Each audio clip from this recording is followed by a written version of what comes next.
This is how to read a nautical chart part 2. The first you'll do is use the contour lines as a reference for the overall water depth in an area. Follow data contour lines to monitor similar water depths. Contour lines are there to give you an idea of what is happening beneath the water surface. Contour lines, often red, connect similar water depth listings. The next step is look for light blue areas to identify shallow water.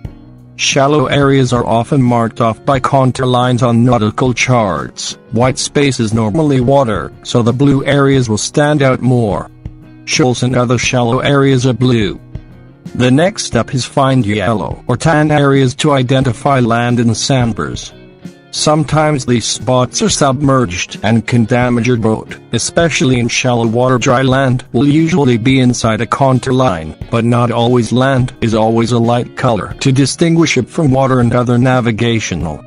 This is how to read a nautical chart part 3. The first you'll do use the compass rose to identify the direction you're traveling. The inner circle points to the magnetic North Pole at the time of the chart's printing. You can use a magnetic compass to navigate with the compass rose as a guide. The next step is follow red and green buoys for navigational guides. These buoys mark water channels. Travel markers are numbered, making tracking your route easy. Red markers show the right side of a channel, while green markers show the left side. The different colors keep you oriented no matter which way you travel. The next step is look for anchors to find anchoring points for boats.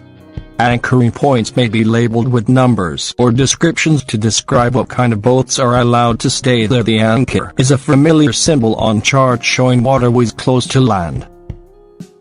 The next step is note rocks and other dangers circled on the map. If the lines are solid, the obstacles are at least partially above the water. Many modern charts now mark these spots in purple. Dangerous obstacles like rocks and shipwrecks are all circled. The next step is follow arrows for the speed and direction of currents and tides. A number lets you know the water speed and knots. Currents and tides change all the time. Take the arrows as a prediction for the way water normally flows. The next step is read abbreviations to identify important features in the area.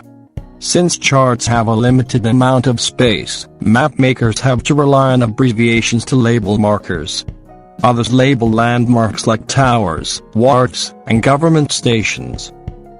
The next step is download a separate chart for a list of less common symbols.